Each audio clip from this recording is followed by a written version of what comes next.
Bismillahirrahmanirrahim. Assalamualaikum warahmatullahi wabarakatuh. Alhamdulillahirabbil alamin. Asyhadu an la ilaha illallah wa asyhadu anna Muhammadar Rasulullah. Allahumma sholli ala Muhammad wa ala ali Muhammad kama shallaita ala Ibrahim wa ala ali Ibrahim innaka Hamidum Majid. Saudara-saudaraku yang dimuliakan oleh Allah, pada kesempatan ini saya ingin bercerita sharing tentang bagaimana sebenarnya kita membina anak-anak di sekolah, yang ini sebenarnya juga bisa dijadikan sebagai panduan bagaimana kita membina anak-anak kita sendiri.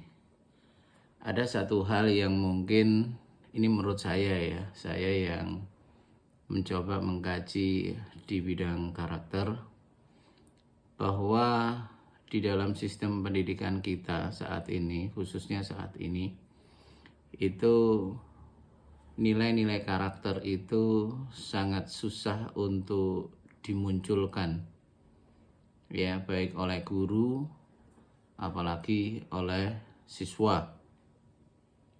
Sehingga di dalam kondisi manapun, baik sekolah itu basisnya agama maupun non-agama, seolah-olah di dalam pendidikan anak itu memerlukan dua gerbong.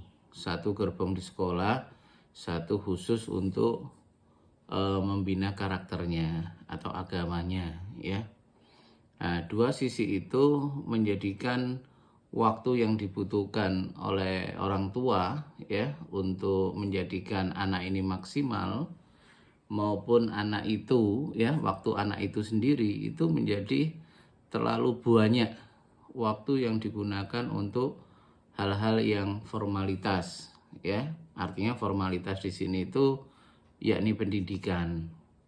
Sebenarnya ada sebuah sistem yang saya pelajari di dalam Qorbu Madani itu, bahwa kita itu sebenarnya memerlukan satu pendekatan untuk mendapatkan tiga hal. Jadi satu pendekatan untuk mendapatkan tiga hal. Apa itu pendekatannya? Ya, pendekatan karakter. Karakter itu ilmu tertua buat saya itu ilmu tertua. Karena Rasulullah hadir di dunia ini juga untuk menyempurnakan karakter atau akhlak. Artinya di situ akhlak itu betul-betul menjadi fondasi. Kenapa saya mengatakan kita bisa melakukan satu hal untuk mendapatkan tiga? Saudara-saudaraku yang dimuliakan oleh Allah, saya seringkali katakan pada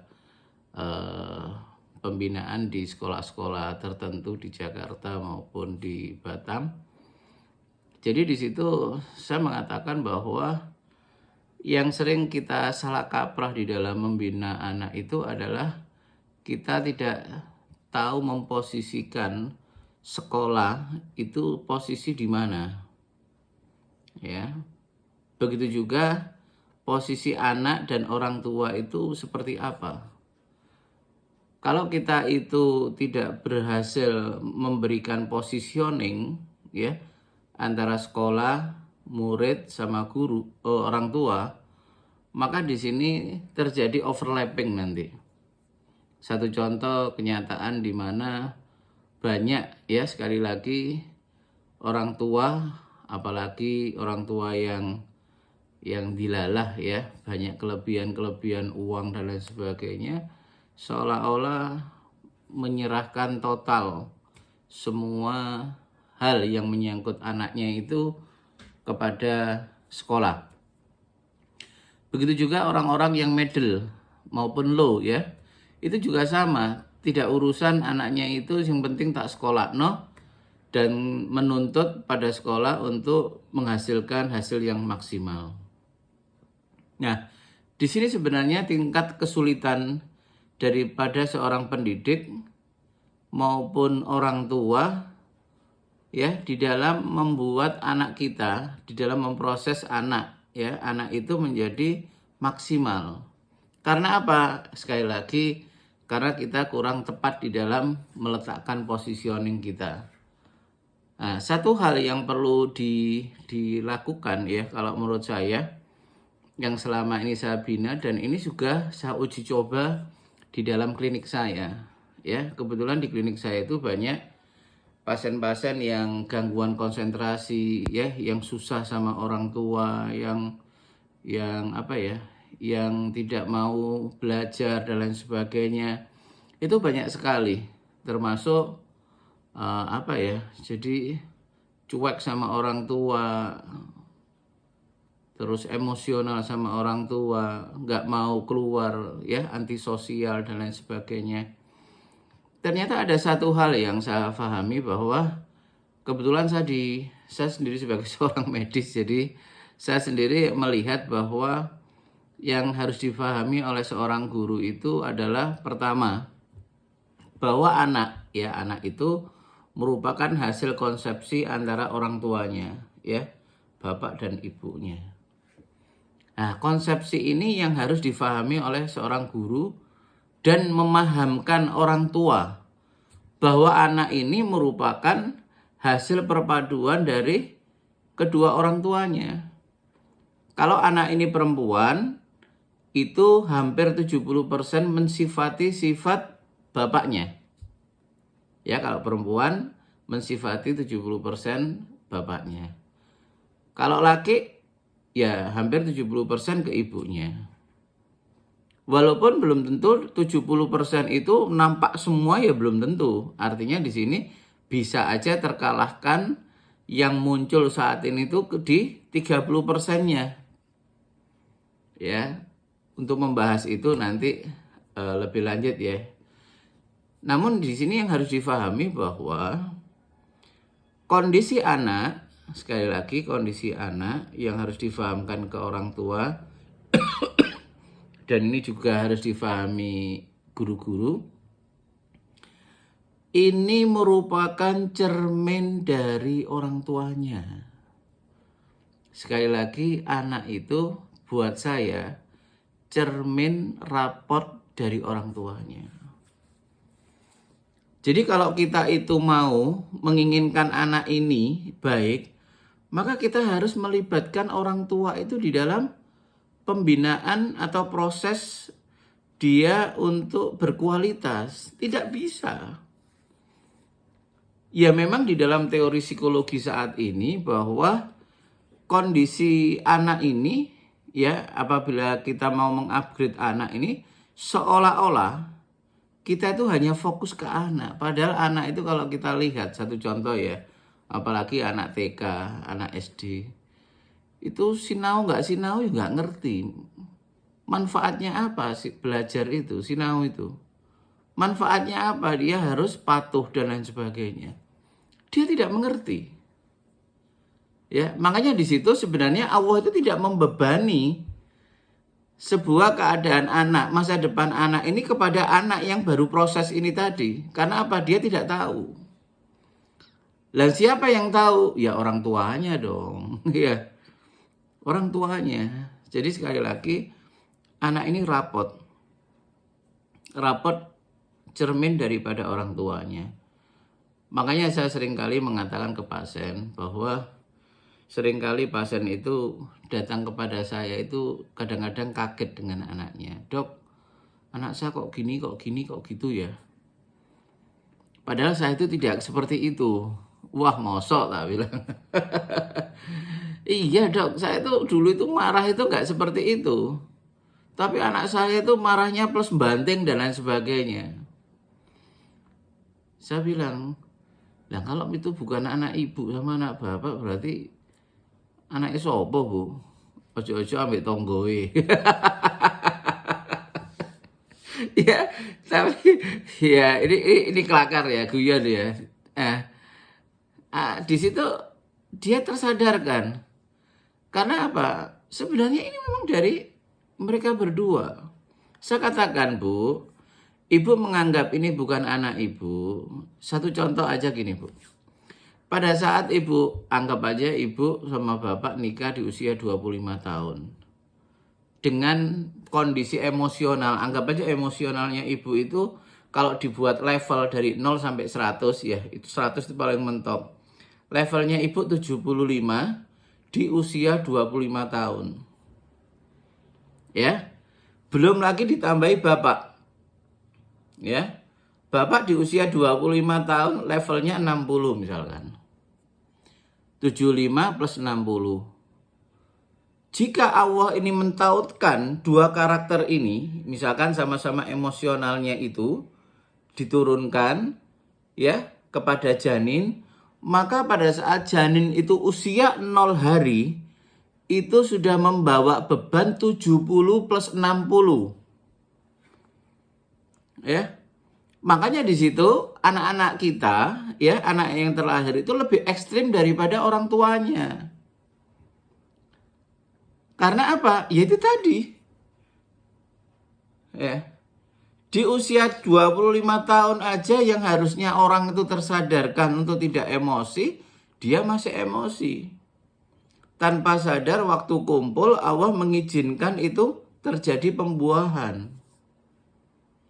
Makanya di situ muncullah karakter anak dengan membawa beban besar di usia 0 hari. Ya makanya anaknya jadi ampuh. Ya saudara-saudaraku yang dimuliakan oleh Allah, pada saat kita melihat kondisi seperti ini, maka kalau menurut saya bahwa kondisi-kondisi pertumbuhan anak ini sebenarnya Allah itu mau mengajak sebagai cermin orang tuanya. Dari mulai oek ya, lahir, iso berangkang, iso ngulet ya, iso berjalan dan lain sebagainya. Itu sebenarnya Allah kepingin menunjukkan sebenarnya di dalam diri anak ini ya ini cermin dari siapa aja. Jika memang itu merupakan kondisi misalkan emosional ya, harusnya orang tuanya bercermin. Oh ya Allah, ternyata emosi saya Allah letakkan di dalam diri anak saya. Nah, harapannya Allah apa? Ya orang tuanya bertobat dong, mensucikan diri. Kalau selama ini di dalam pendidikan yang saya pahami, orang tuh fokus kepada anaknya. Kok ini kok dua blek ya, kok ini kok nuakal ya. Sampai kadang dipukul dan lain sebagainya. Saya katakan, yang sing sampel sopo sih Bu, Pak? Ya, yang keliru ini siapa ini? Anak gak ngerti apa-apa kok digebui itu loh, dimarahi itu loh. Yang harusnya dimarahi itu jenengan, saya bilang. Iya saya bilang. Makanya di dalam kehidupan saya itu saya selalu mengatakan kalau dalam kajian itu ada 3 hal yang harus kita itu tidak boleh marah mutlak. Yakni apa? Dengan orang tua, dengan pasangan dan anak. Itu jangan sampai marah. Jangan sampai marah. Itu resikonya besar sekali. Baik secara karakter yang nanti kebentuk, yang kedua bisa mengarah ke arah kesehatan. Karena penyakit-penyakit serius itu selalu berawal dari keluarga, ya, keluarga internal.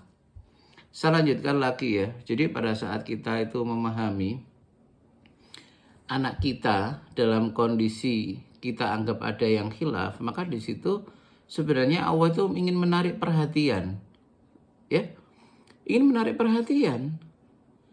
Kira-kira orang tua ini sadar nggak? Orang tua ini sadar nggak dengan apa yang Allah nampakkan lewat anaknya ini? Dan jika orang tua itu tidak sadar, maka karakter itu menjadi lebih dominan. Sehingga apa? Akhirnya menyulitkan kita sendiri. Lalu, adakah solusi untuk menyelesaikan hal itu? Saya katakan, kalau saya di dalam pembinaan itu bahwa ibu-ibu, bapak-bapak pada saat kita mengetahui tentang karakter anak, itu bagian cermin daripada orang tuanya. Saya katakan, pada saat kita mempunyai anak 0 ya sampai 16 tahun, itu artinya apa? Bahwa kita itu seperti membawa emas lantaan. Tahu emas lantaan enggak ya? Emas 24 karat. Ya. emas lantaan itu emas yang bisa diputer-puter, istilahnya dibuat model apapun itu bisa. Saya yakinkan seperti itu. Sangat mudah untuk merubah anak. Ya, asal orang tuanya itu paham. Saya katakan, kalau kita itu mempunyai anak 0 sampai 16 tahun, bahwa pengaruh orang tua itu 100% ke anak. Jadi kalau saya membina anak itu, anak sekolah ataupun pasien-pasien itu, saya katakan bahwa terkadang kita nggak membutuhkan anak itu untuk datang. Tapi kita lebih fokus kepada orang tuanya. Ya, kita buat sebagai skala prioritas apa yang menjadi persoalan, lalu kita analisa, lalu kita kasih program apa yang harus orang tua lakukan. Jadi 0 sampai 16 tahun itu anak bisa berubah dengan sendirinya dengan hanya perubahan orang tua. Tiba-tiba menjadi rajin, tiba-tiba menjadi berakhlak ya, tata kromo, tiba-tiba menjadi perhatian, tiba-tiba menjadi punya tanggung jawab dan lain sebagainya. Sementara kalau umur 17 sampai 19 tahun itu pengaruh peran orang tua itu menjadi 75%. Lalu usia 20 sampai 22 itu 50%, 23 sampai 24 itu 25%. 25 merdeka. Artinya di situ peran orang tua itu tidak langsung mempengaruhi daripada anak. Nah, saya katakan pada guru-guru bahwa sebenarnya kita bisa memanfaatkan usia emas ini, terutama 0 sampai 16 tahun itu. Ya, sayangnya memang selama ini apa yang sudah ada di Indonesia khususnya itu bahwa kita itu lebih fokus kepada anak. Dan saya katakan ini nggak mungkin ya. Kalau bahasa saya itu, ini maaf ya, jangan ngakali Allah gitu loh. Ya, kita misalkan orang tuanya kurang baik, anaknya disekolahkan yang baik di pondok atau boarding school ya dan lain sebagainya. Berharap anaknya bahagia susah tuh. Ya, karena apa? Di dalam kolbu orang tua yang khilaf tadi ya, yang menghasilkan anak yang kurang ya, yang menurut penilaian orang tua maupun guru, itu di dalam kolbu orang tua itu ada noktah di situ. Noktah itulah yang menutupi kolbu daripada anak, yang menjadikan kolbu anak itu menutup blok ya kemampuan otaknya. Baik otak depan yang berguna untuk berpikir maupun otak tengah yang berguna untuk emosional. Apalagi spiritual. Spiritual menurut saya harus dikembangkan lewat kolbunya, bukan di otak yang temporal lobe yang teori spiritual intelijensi saat ini. Selama di sini nokta orang tua membuntoni anak ya, maka selama itu yang saya pahami, kalaupun bisa butuh waktu yang terlalu panjang. Tapi pada saat orang tuanya itu menyadari di sini, nokta apa yang membuat anaknya itu tersumbat tadi, kolbunya tersumbat tadi, maka dengan kesadaran ini, jika ini buka, maka membuka nokta yang ada di kolbu anak. Bukanya nokta yang ada di kolbu anak itu membuat kemudahan, sekali lagi, untuk otak anak itu bekerja lebih maksimal lagi. Dan itu pengalaman saya tidak butuh waktu lama. Benar. Bisa 1 minggu, ya, bisa 1 bulan, tidak lama. Makanya biasanya saya mengatakan bahwa pada saat kita itu mau betul-betul serius membuat anak itu berkarakter, maka kita harus berani membuat sebuah positioning. Ya, guru sekolah itu harus berani membuat positioning. Kita tunjukkan bahwa kalau mau anaknya bagus itu, di mana di sini ibu harus terlibat, bapak harus terlibatnya seperti ini. ya. Dan keterlibatan itu sangat esensi. Ya, bukan tidak esensi. Nah, dengan positioning yang benar ini, makanya kalau saya katakan bahwa satu cara itu bisa menjadikan orang tua baik, tidak perlu ngaji, bingung, konsultasi macam-macam di lain tempat, ya. Orang tua bagus, anak menjadi bagus, dan gurunya pun menjadi bagus. Sehingga apa? Nggak tambah kemerungsung. Ya, karena apa? Pekerjaannya jelas, indikatornya jelas, pekerjaannya jelas, programnya jelas, indikatornya jelas. Ya. Dan ini menjadikan apa? Semuanya itu dalam tataran kondisi kolbu kita itu menjadi hidup. Dengan kolbu hidup, maka potensi kita, otak kita itu menjadi maksimal. Jadi ini mungkin bagian prolog, bagian awal bagaimana memahami seorang anak di dalam pendidikan ya.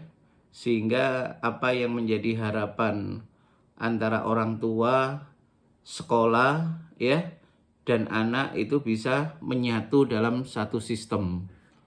Seperti itu yang bisa saya sampaikan. Maaf, wassalamualaikum warahmatullahi wabarakatuh.